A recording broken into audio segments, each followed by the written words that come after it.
C'est l'heure du premier journal d'information ce matin sur Studio Kalita relayé sur les ondes de Radio J à Paris. Un hélicoptère de l'armée de l'air israélienne a attaqué hier soir des positions du Hamas dans la bande de Gaza en riposte au lancer hier de plusieurs ballons incendiaires palestiniens en direction du territoire israélien. Il a en particulier ciblé, cet hélicoptère, une infrastructure souterraine du mouvement terroriste dans le nord de la bande de Gaza. L'un de ces ballons a explosé dans la région du conseil de Sdot Negev, dans le pourtour de la bande de Gaza, fort heureusement, sans faire de blessés. L'affaire Nahama Issachar, un site d'information russe proche du Kremlin, a publié hier soir une information selon laquelle le président Vladimir Poutine envisagerait d'amnistier la jeune Israélienne qui a été condamnée, vous le savez, à 7 ans et demi de prison pour la détention de quelques grammes de hashish. On ne sait pas s'il s'agit d'une réduction de peine ou d'une amnistie générale, mais ce que l'on sait, c'est que ce développement pourrait se produire la semaine prochaine, avant l'arrivée à Jérusalem du président Poutine, qui, je vous le rappelle, participera aux commémorations du 75e anniversaire de la libération du camp d'Auschwitz jeudi prochain à Yad Vashem. Cette information se rajoute à des propos encourageants tenus hier par Benyamin Netanyahou après la conversation de 2 minutes qu'il a eue avec Vladimir Poutine au téléphone. Nous avons eu une conversation chaleureuse, a déclaré le Premier ministre. Ces développements donnent un certain espoir à la famille de la jeune fille, un espoir prudent. Une source, apparemment du Kremlin, aurait exprimé sa déception après qu'Israël ait extradé le hacker russe Alexei Borokov. Et cette source a affirmé qu'en Russie, on aurait souhaité qu'il s'agisse, je la cite, d'une route à double sens. Politique maintenant, dans l'entourage du Premier ministre, on a exercé hier des pressions sur Itamar Ben-Gvir afin qu'il renonce à présenter sa liste de Otzma Yehudit aux prochaines élections législatives. Le Premier ministre craint en effet que cette liste ne passe pas le seuil d'éligibilité et fasse perdre à la droite 2 mandats précieux. Certains proposent au Premier ministre de faire un geste conséquent pour persuader Ben-Gvir de se retirer. De quoi pourrait-il s'agir ?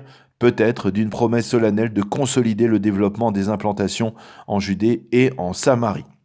Ceci étant, au sein de Bleu Blanc, on est conscient de la crise actuelle que traverse le sionisme religieux après ce qui s'est passé avant-hier soir à la Knesset, et l'on a l'intention de se tourner vers ce public afin qu'il envisage de voter en faveur de la formation centriste le 2 mars prochain. À propos de la levée de l'immunité parlementaire de Benyamin Netanyahou, on estime que la semaine prochaine, le président de la Knesset, Yuli Edelstein, sera contraint de réunir en séance plénière les membres de la 22e Knesset, qui, je vous le rappelle, est dissoute depuis plusieurs semaines, et ce, pour valider la formation de la commission parlementaire qui doit débattre de la levée de l'immunité de M. Netanyahou. Dans l'entourage du Premier ministre, on affirme que si Edelstein réunit la plénière, alors il sera considéré comme un ennemi au sein même du Likoud, un peu comme Gideon Sa'ar. Le président iranien Hassan Rouhani se fait menaçant. Nous allons enrichir de l'uranium en dépit des pressions des Américains et même des Européens.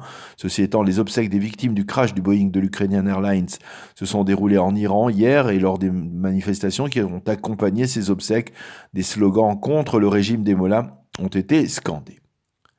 La lutte contre le BDS, actuellement, ce sont 27 États des États-Unis d'Amérique qui ont voté une législation interdisant les activités de l'organisation en faveur du boycott d'Israël. Hier, c'est le Dakota du Sud qui s'est rajouté à la liste de ces États anti-BDS.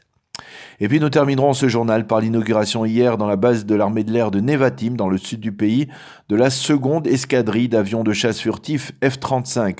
La cérémonie s'est déroulée en présence du commandant en chef de l'armée de l'air israélienne, général Amikam Norkin. La météo pour terminer, après plusieurs journées printanières, c'est le retour de l'hiver pour cette fin de semaine et ce Shabbat, avec des pluies éparses, de la neige sur le mont Hermon et une baisse sensible des températures. Il fera aujourd'hui 11 degrés à Jérusalem, 17 à Tel Aviv et 22 degrés à Eilat. C'est la fin de ce premier journal d'information sur Studio Kalita.